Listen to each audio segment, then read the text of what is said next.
사도행전 8장입니다.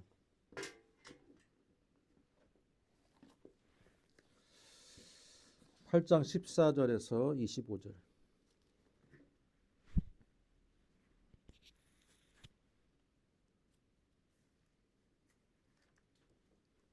사도행전 8장 14절에서 25절까지 말씀을 저와 여러분이 한 절씩 나눠서 교독하겠습니다. 예루살렘에 있는 사도들이 사마리아도 하나님의 말씀을 받았다함을 듣고 베드로와 요한을 보내매 그들이 내려가서 그들을 위하여 성령 받기를 기도하니 이는 한 사람에게도 성령 내리신 일이 없고 오직 주 예수의 이름으로 세례만 받을 뿐이더라.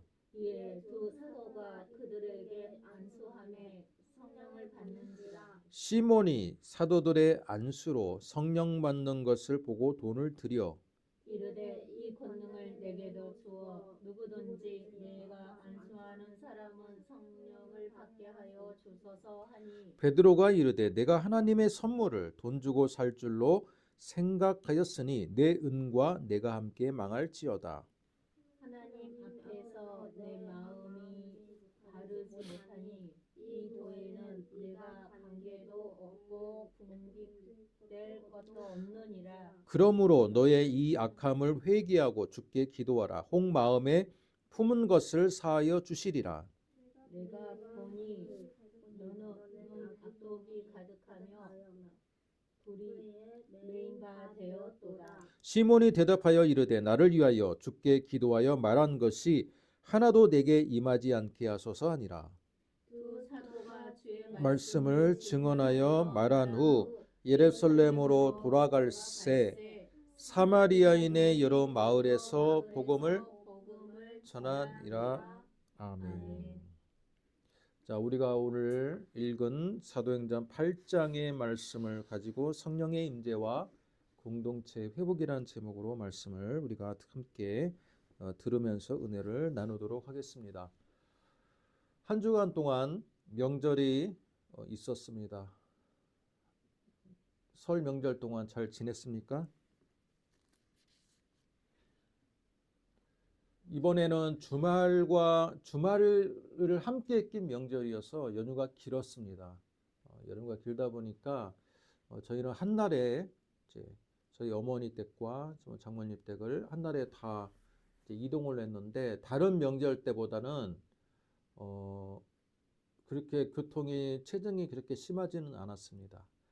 아마 명절이 길어서 좀 분산이 되지 않았나라는 생각을 해보았고, 그리고 가족 친지들이 다 모이는 그런 시절도 있었는데 지금은 이제 그냥 각자 편한 시간에 맞춰서 부모님을 방문하고 점점 그런 스타일로 명절이 문화가 변화가 되는 것 같습니다. 저희 가정뿐만 아니라 아마 다른 가정들도 정말 가족 친지들이 한꺼번에 다 모여가지고 오손도손 이야기를 나누고 뭐 성묘도 하고 또 같이 식사도 외식도 하고 그런 문화들이 이제 점점 사라지고 그냥 개별적으로 방문하고 또한 그 안에서 부모님과 또 방문했을 때 만나게 되는 일가 친척들과 잠깐의 인사말을 나누는 그런 분위기로 명절의 문화가 흘러간다라는 생각도 해보았습니다. 시대의 흐름에 따른 그런 변화라고 볼 수가 있습니다. 여러분은 어떠셨습니까? 저희들처럼 조촐하게 명절을 보내지 않고 일가 친척들 다 모여가지고 즐거운 시간을 보내셨습니까? 네. 이제 명절은 끝났고 앞으로 더 우리의 일상 가운데 집중하는 이제 시간이 되었으면 좋겠습니다. 자, 오늘 우리가 읽은 이 말씀을 보면 설교의 말씀의 제목은요, 굉장히 평범합니다. 평범하죠? 성령의 임재와 공동체의 회복입니다. 말씀의 제목은 평범하게 잡았지만 사도행전 8장은 굉장한 신학적으로 여러 가지의 문제가 또는 여러 가지의 교단마다의 해석의 차이가 있는 구절이라고 볼 수 있습니다. 여러분이 사도행전을 볼 때 교단마다의 해석의 차이가 갈리는 장이 몇 군데가 있어요. 그 중에 하나는 사도행전 2장입니다. 오순절에 성령이 임했을 때 제가 2장을 설교할 때 어떤 말씀을 드렸습니까? 이 오순절 성령의 임함이 과연 성령의 오순절 교단과 장로 교단의 해석의 차이가 있다겠습니다. 장로 교단은 어때요? 현대의 방언과 은사에 대한 강조가 굉장히 약한 교단입니다. 그래서 오순절의 성령은 또한 방언은 무엇입니까? 현재에는 주어지지 않은 것인데 이때에는 복음의 전파를 이루기 위해서 방언이 특별한 역할을 이례적으로 한 것이다. 이례적인 사건으로 해석을 했습니다. 왜? 우리가 흔히 하는 지금의 방언과는 달리 사도행전 2장에 나오는 방언은 어때요? 각 나라 언어로 그죠? 번역이 되는 방언이었습니다. 그런 방언이기에 지금 우리가 흔하게 교회에서 새벽 예배 때마다 금요 기도회 때마다 들었던 그런 랄랄라식의 방언하고는 질적으로 다르다라고 보는 거예요. 장로교는. 그러나 오순절 교단은 어때요? 순복음을 비롯한 오순절 교단은 아니다. 오순절 성령의 임함을 통한 방언이 지금 우리의 방언과 같은 맥락으로 이어지고 있다라는 거예요. 방언의 언어적으로 소통이 되느냐 유무하고는 상관없이 방언의 은사가 고린도전서 13장에 기록이 되어 있기 때문에 그죠? 언어 소통 여부하고는 상관없이 방언의 은사는 지금도 지속되고 있다.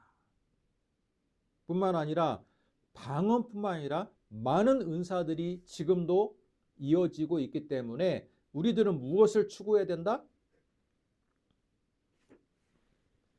신령한 은사를 추구해야 된다라는 게 오순절 교단이었습니다.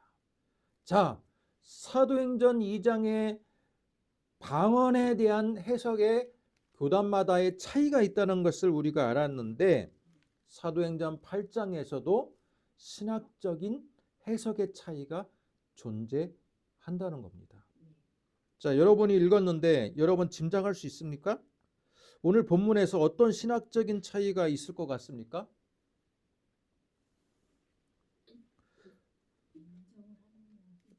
오늘 우리가 읽은 14절에서 25절 말씀을 보면 여러분 해석의 차이가 어떤 부분에서 있을 것 같아요?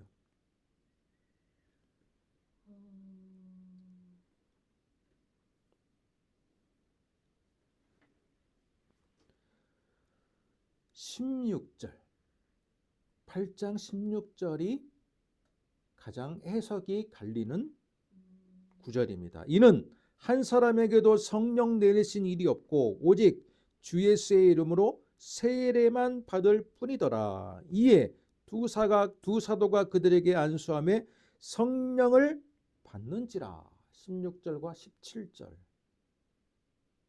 16절과 17절에 대한 해석이 나뉘게 되는 거예요.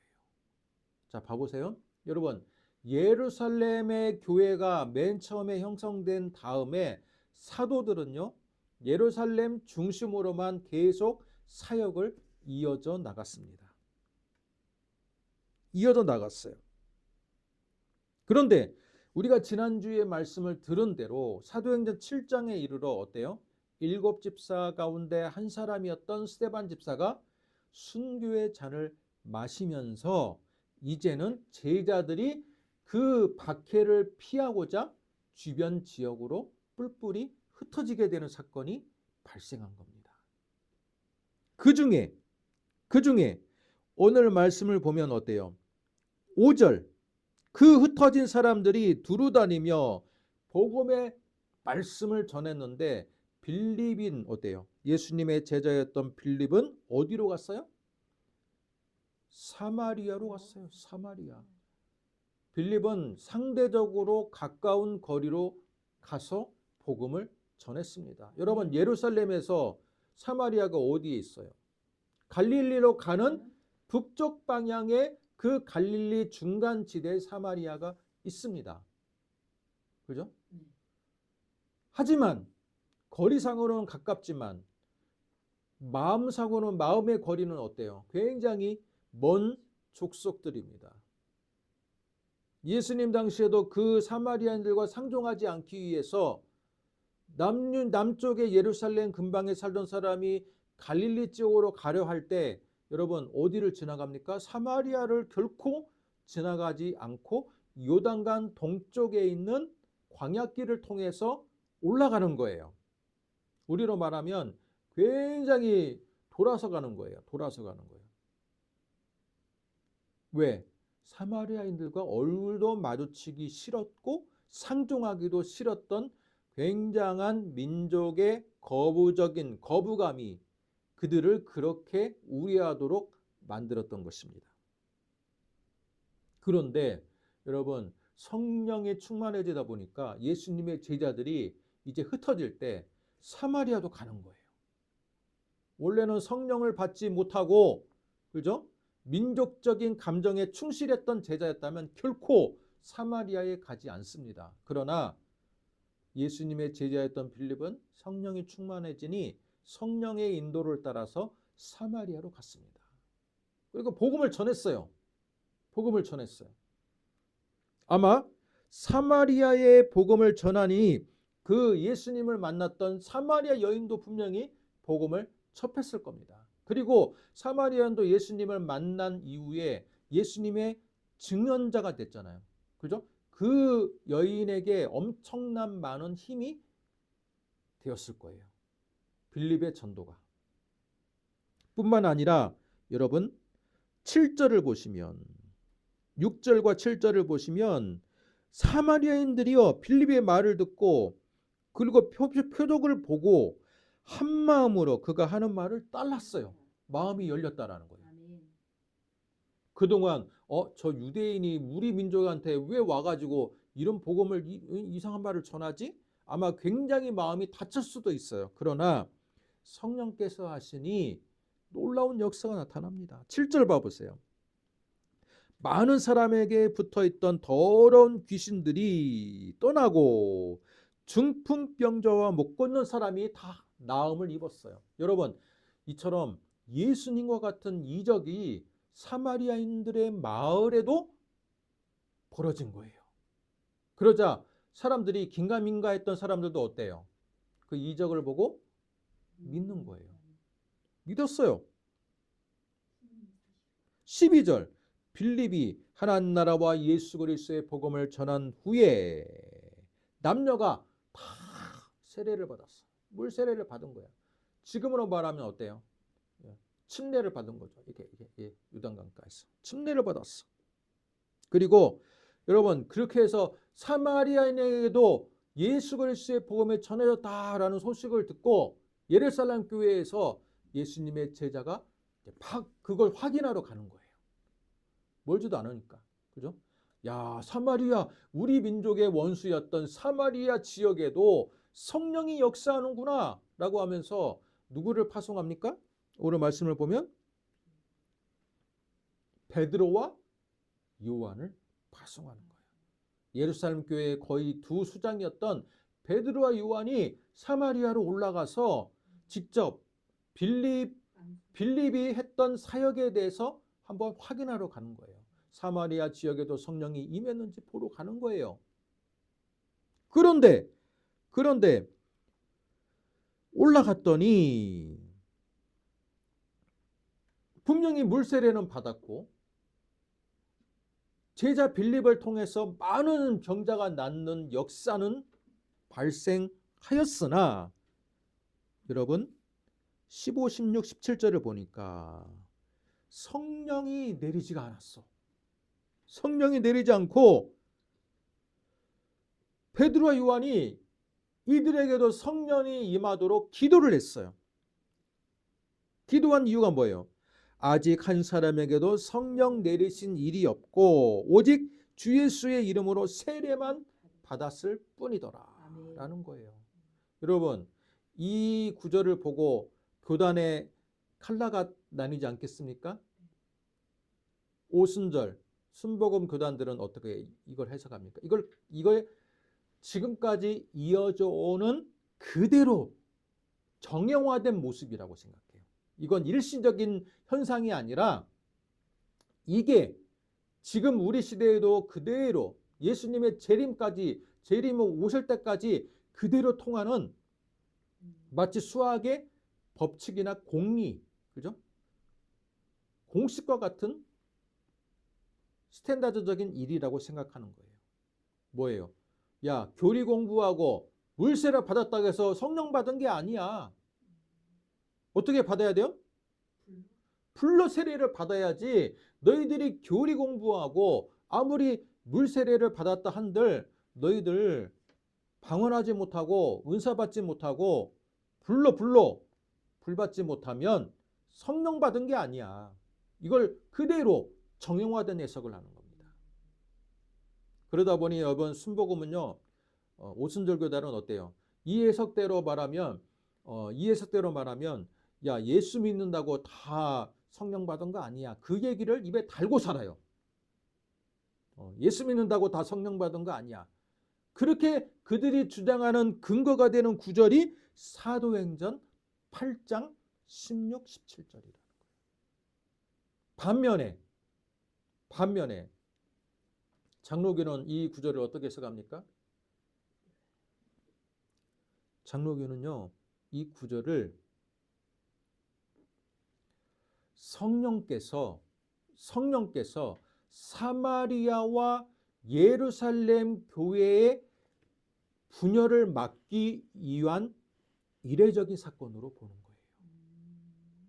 여러분, 빌립이 예수님의 제자 빌립이 사마리아 가서 복음을 전했을 때 그들이 물로 세례를 받았을 때 바로 성령이 충만해지고 성령이 임하면요, 예루살렘 교회에 확인과 도움이 필요합니까? 안 합니까?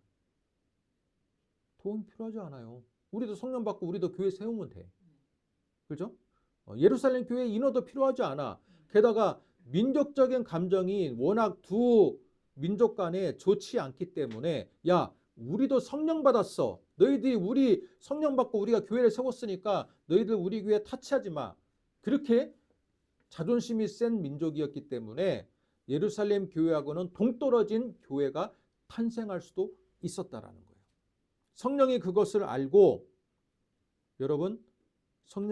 알고 사마리아에 일시적으로 성령이 임하지 않도록 기다리고 있었고 예루살렘 교회에서 파견된 사람의 안수를 통해서만 성령이 임하도록 했다라는 거예요. 그건 뭐예요? 예루살렘의 더 정통성을 인정해주고 그 다음에 예루살렘 교회의 베드로와 요한의 안수를 통해서 그들이 성령을 받음으로 나중에 그 사마리아 지역에 교회가 세워졌을 때 예루살렘 교회에 대해서 어떻게 생각해요? 적대시하지 않고 민족적인 감정을 세우지 않고 저분의 안수를 통해서 우리가 성령을 받았지 하면서 협조하는 관계를 이루기 위해서 성령이 일시적으로 그들의 안수가 있을 때까지 성령이 임하지 않았다는 사건으로 기억해요. 그렇게 되면 어떻게 되는 거예요? 교회의 질서와 일치를 위해서 성령이 이례적으로 임하지 않은 사건이라고 오늘 사도행전 8장을 해석하는 겁니다. 그러면 반대로 얘기해 봅시다. 반대로 얘기하면 장로교나 이 말씀 중심의 교단은 이 본문을 그렇게 이례적인 사건으로 해석하면 여러분 원칙은 어때요? 물세례 받을 때 성령이 임한다. 그죠? 그게 지금 우리 장로교회의 기본적인 자세고 해석의 입장입니다. 야, 방언을 해야지만이 성령이 임하는 것도 아니고 어떤 특별한 불로 해야지만이 성령이 임하는 게 아니라 주 예수를 고백하는 그 순간에 그가 마음을 회개하고 마음을 세상적인 마음에서 주 예수를 믿는 마음으로 전환하는 것도 누구의 역할이다? 성령이 하시는 일이라는 거예요.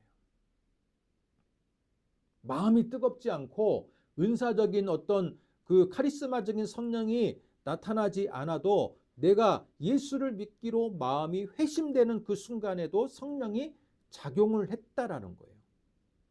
그래서 물세례를 받을 때 이미 성령을 받은 상태에서 이제 물세례가 받는 거라는 거예요. 어때요? 교단의 차이가 있습니까? 없습니까? 해석의 차이가 분명하죠? 분명합니다. 때문에 같은 개신교 안에도 어때요? 오순절 교단과 장로 교단은요, 굉장히 이 성경에 대한, 특히 성령에 대한 해석의 차이가 지금도 여전히 있어요. 오순절 교단에서는 그걸 강조합니다. 장로교인들을 은근히 무시합니다. 왜 무시합니까? 바로 오늘 이 구절을 통해서 근거 삼아서 무시하는 거예요. 아유, 저것들은 예수를만 믿지 성령도 받지 못하는 것들이 많다. 그렇게 생각하는 거예요. 야, 장로교인들 뜨뜻미지근하게 신앙생활하는 것들이라고 생각하는 겁니다.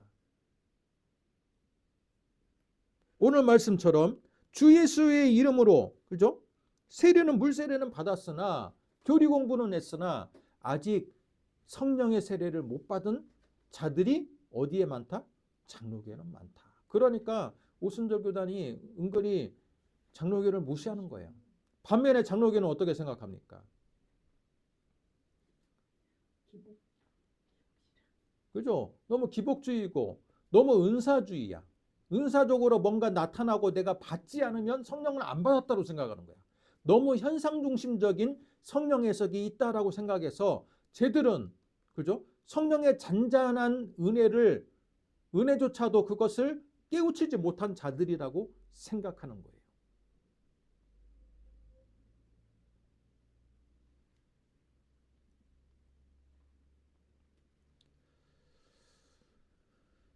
뿐만 아니라 오늘 말씀은요, 여러분, 오늘 말씀은 곡해되기 쉬운 부분이 또 한 가지가 있어요. 어떤 부분이 있습니까? 예수님의 제자였던 빌립 사도가 여러분 사마리아에서도 큰 놀라운 하나님의 사역을 보여주면서 사마리안들이 회개하는 역사를 이루어냈습니다. 그러나 빌립의 사역의 한계가 무엇이었습니까? 회개하는 역사는 이루어지고 많은 치유의 현상은 나타났으나 빌립에게는 성령 충만이 임했으나 사마리아인들에게는 성령이 임하지 않았어요. 그리고 베드로와 요한을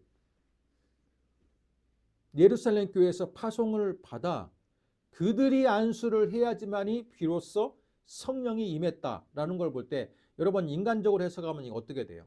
야, 목회자도 급이 있어.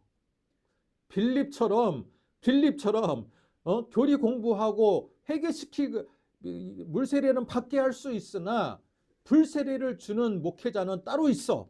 여러분 이렇게 등급을 나누는 인간적인 해석이 발생할 수 있습니다. 실제로 은사를 강조하는 교단은요, 마치 대기업에서 여러분 대기업의 총수를 왕회장이라고 부르고 그 계열사에 있는 사장들은 그냥 사장이라고 불러요. 그래서 왕회장 오셨다 하면 모든 사장들이 모든 계열사들이 그냥 엄청나게 긴장하는 모습을 제가 들은 적이 있는데 마찬가지입니다. 목회자도 똑같은 목회자가 아니야. 왕목사가 있어. 왕목사. 베드로와 요한처럼 그냥 카리스마적인 성령을 머리만 얹으면 그냥 주어지는 목사가 있고 일반적인 목사는 어때요? 일반적인 목사는 빌립처럼 열심히 물세례를 줘. 물세례를 줘서 그렇게 다 교인들은 만들어뒀는데 성령은 부어주지 못하는 거야. 성령은 부어주지 못하는 거야. 여러분 이렇게 인간적으로 해석할 수 있는 여지가 있습니까? 없습니까? 있어요. 그러다 보니 은사를 강조하는 교단은요, 이 목회자 중에서도 왕불을 내리는 사람, 그죠? 이 은사를 해가지고 그냥 베드로와 요한처럼 머리만 얹으면 그냥 불이 내리는 그 목회자를 진정한 목회자라고 보지, 장로교 목사처럼 말씀 공부하고 잔잔하게 이 물세례 주고 교인 만드는 그 목사들을 굉장히 등급이 조금 떨어지는 목사로 보는 경향들이 있다라는 겁니다. 저는 그런 모습들을 꽤나 많이 봤습니다. 저도 장로교 목사지만 또 성령의 운동에 대한 관심도 굉장히 많았기 때문에 제가 10수년 전부터 이제 성령의 그런 그 운동에 대한 그런 그 에큐메니칼 초교파적인 그런 저희가 세미나를 하든지 아니면 그런 훈련에 대해서 저도 참여를 한 적이 있는데, 그런 현장에서 느끼는 건 뭐냐면 결국은 그런 카리스마 중심의 성령 운동을 하는 그런 초교파적인 모임에서도 무엇이 이루어지느냐, 같은 목사가 아니다라는 인식이 팽배하게 있어요. 성령을 직접 안수할 때 성령이 강하게 역사하는 목회자가 진짜 대기업으로 말하면 왕회장 같은 지위를 차지하는 거고, 일반적으로 말씀을 잘 전하지만, 일반적으로 말씀을 잘 전하고 사람들을 다 교인 잘 만들지만 손을 얹었을 때 능력이 나타나지 않는 목사를 마치 이류 목사 같은 등급으로 나누는 분위기를 제가 감지를 했어요. 그게 바로 은사 중심적인 교단이 갖고 있는 특색입니다. 그 특색을 성도들도 그대로 이어받아서 장로교 하면요 은근히 무시합니다. 아유, 저 성령도 제대로 받지 않고 그냥 예수 믿는다고. 또 그 장로교 목사 같은 경우는 아유, 빌립처럼 물세례를 줄 수는 있으나 교인들에게 성령조차도 부어주지 못하는 목사나 교회라고 그렇게 생각하는 경향들이 있습니다. 여러분, 사도행전 8장만으로도요 이렇게 여러분 개신교 안에 교단의 해석의 차이가 발생이 된다는 겁니다. 여러분은 어때요? 여러분은 어떤 관점을 갖고 있습니까? 저는 딱 중간적인 입장인 것 같아요. 저는 완전한 장로교 입장을 저는 인정하지는 않아요. 왜냐하면 장로교회는 너무 그죠? 이 은사에 대해서 열려 있지가 않아. 지금 은사는 그쳤다라고 생각해. 안타깝지만 우리 교단은요 방언도 그치고 은사는 다 그쳤다라고 생각해.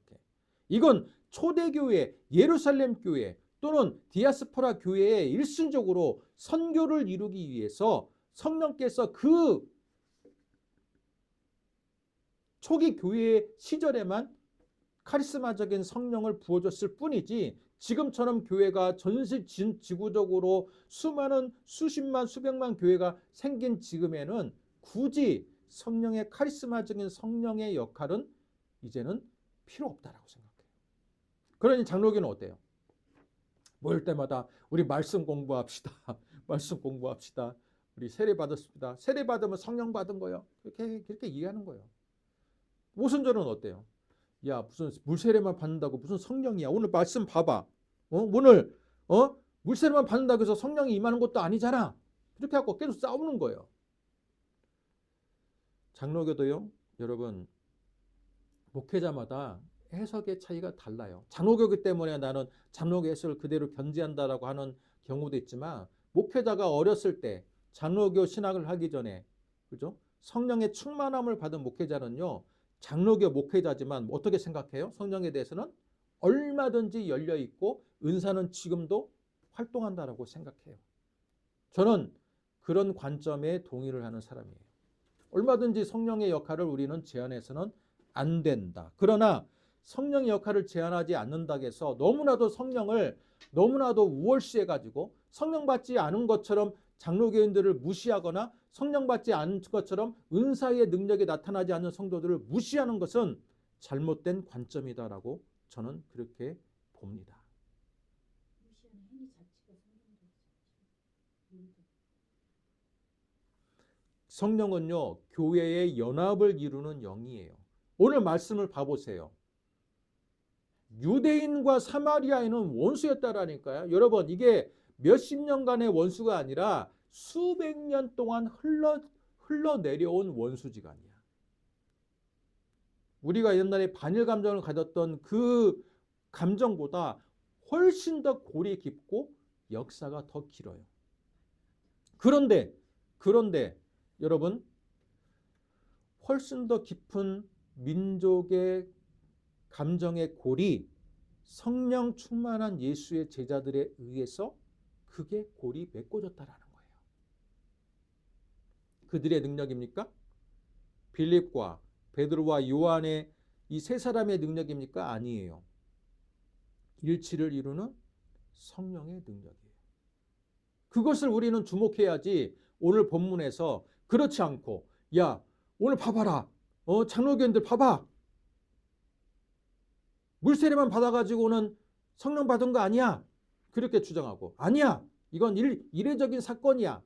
원래는 물세례를 받는 그 회개하는 마음을 주신 것도 성령의 역할이기 때문에 물세례 받은 것은 받은 자들은 다 성령 받은 자야라고 주장하는 사람이 서로 피 터지게 싸우라고 오늘 본문을 기록한 건 아니라는 거예요. 오늘 본문의 말씀을 통해서 뭐 1등 목회자 있고 2등 2류 목회자가 있고 이렇게 나누는 것도 아니라는 거예요. 성령이 예루살렘 교회와 사마리아 교회의 연합을 이루기 위해서, 그죠? 예루살렘 교회에서 파생한 베드로와 요한을 통해서 성령의 역사를 보여줌으로써 그들이 서로 화합을 이루게 했다라는 거예요. 그들이 서로 화합을 이루게 했다는 거예요. 그게 바로 오늘 말씀의 핵심이에요. 그 핵심을 기억하지 못하고 어느 해석이 맞느냐라고 지금도 만약에 이 본문을 가지고 싸운다면 우리는 뭔가를 크게 착각하고 있다는 겁니다. 뿐만 아니라 여러분 오늘 말씀을 보면요, 마술사 시몬이 등장합니다. 마술사 시몬이 여러분 오랫동안 11절 보면 오랫동안 그 마술에 놀랐으므로 그를 따랐어요. 그러니까 뭐냐면요, 여러분 사마리아 지역에는요, 유대인들처럼 하나님 말씀 중심의 종교도 있었지만 마술사 시몬이 활약할 만큼 혼합주의 종교도 있었다라는 거예요. 사마리아 마을에는.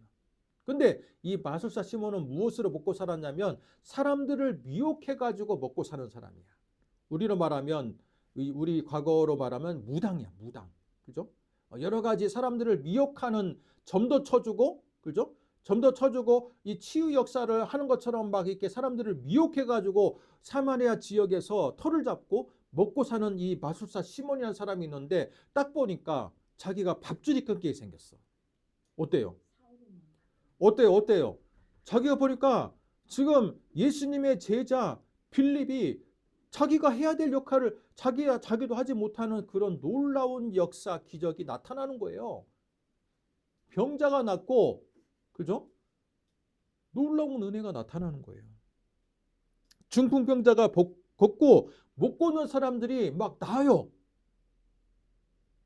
마술사 시몬이 어때요? 야, 나 큰일 났다. 나 이제 밥줄 끊기게 생겼다 라고 생각하는 거예요. 그런데 이 사람이 이제 딱 보니까 예수님의 제자들이 딱 머리에 안수를 하는데 누구의 이름을 하는 거예요? 나사렛 예수의 이름으로 일어나 걸어라. 또는 나사렛 예수의 이름으로 성령의 충만함을 받으라라고 하는 거예요. 마술사 시몬이 딱 보니까 나사렛 예수? 나사렛 예수? 자꾸 나사렛 예수가 그의 마음에 이제 울림이 있는 거야. 그래서 여러분 18절을 봐보세요. 마술사 시몬이 사도들의 안수로 성령 받는 것을 보고 돈을 주는 거예요.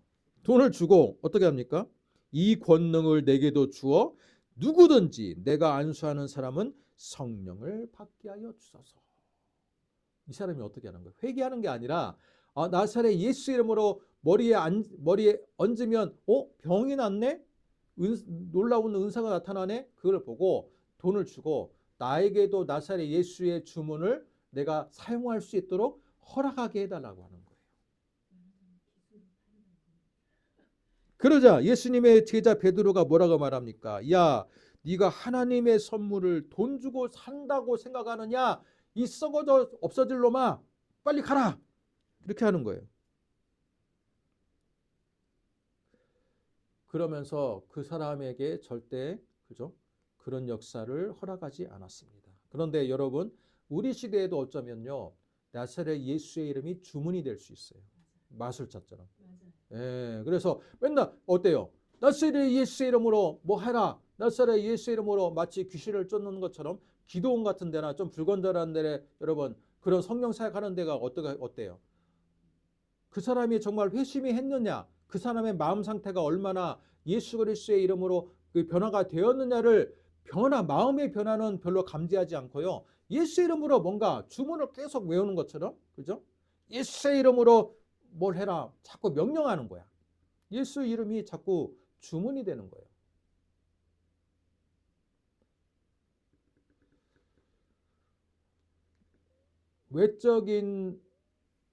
외적으로 드러나는 성령의 운동을 하는 사람의 약점은 바로 그거예요. 예수의 이름이 주문이 되는 거야. 잔잔한 성령 운동한 사람들은 무엇을 강조합니까? 그 사람의 내면의 변화를 중요시해요. 이 사람이 얼마나 변화가 많이 되었느냐. 이 사람이 얼마나 세상적인 사람이었는데 예수를 믿고 나서 얼마나 마음의 평화가 이루어지고 얼마나 이 사람의 마음에 하나님께서 주어주는 잔잔한 은혜가 있느냐. 그걸 중요시하는 반면에 여러분 드러나는 성령의 사역을 강조하는 목회자나 교단들은요. 마음의 변화보다는 예수의 이름으로 명했을 때 어떤 능력이 나타나느냐를 계속해서 주목하게 되는 거예요. 잘못하면 어때요? 예수의 이름이 주문이 되는 거예요. 주문. 마술사 시몬은 그 이후에 그죠? 아마 더 이상 사마리아에서 자리를 잡지 못했을 겁니다. 성령이 사마리아에 임하는 순간 그는 그죠? 마술사 시몬이었던 그 사람은 이 나사렛 예수의 이름으로 난 주문을 통해 가지고 그의 사람들을 미혹해 하는 역할을 이어가려 했지만 더 이상 발붙이지 못했을 거예요. 우리도 오늘 요즘 우리의 성령의 사역의 모습을 보면서 나사렛 예수의 이름이 주문화가 되고 있지는 않은지, 우리의 마음의 변화가 내면의 변화 또한 드러나는 성령의 사역 중에서도 드러나는 성령의 사역뿐만 아니라 내면의 성령이 주는 내면의 변화, 그죠? 마음의 평안, 그것이 얼마나 큰 가치가 있는지를 오늘 우리는 말씀을 통해서 깨달아야 됩니다. 말씀을 정리합니다. 오늘 말씀은 여러분 교단의 입장의 해석이 분명히 나뉘는 구절이지만 이걸로 인해서 갈등하기보다는 성령의 역할을 인정해줘야 돼요. 그러나 너무나도 드러내는 성령만을 추구해가지고 이것을 정형화된 모습으로 해석해가지고 물세례만 받는다고 다 성령 받은 거 아니야라고 무시하는 그런 관점은 제가 볼 때는 그건 올바른 해석이 아닌 거예요. 성령이 주는 잔잔한 마음의 감동이 충분히 있을 수 있어요. 장로교회는 너무 성령을 배제할 필요는 없다라는 거예요. 지금도 성령은 분명히 역사하고 있고 다만 특별한 은사를 받는 사람의 많지는 않겠지만 분명히 성령의 명맥은 이어지고 있다라는 겁니다. 이것을 통해서 오늘 말씀이 갈등의 근원이 되는 게 아니라 사마리아인들조차도 유대인들과 원수지간이었던 사마리아인조차도 성령을 통해서 화합하게 하는 은혜가 2000년 전에 있었구나. 우리 역시 개신교 안의 갈등을 멈추고 성령 안에서 하나 되는 은혜가 있어야겠다라는 것을 깨닫는 그런 메시지가 되기를 주님의 이름으로 축복합니다. 기도하겠습니다. 하나님 감사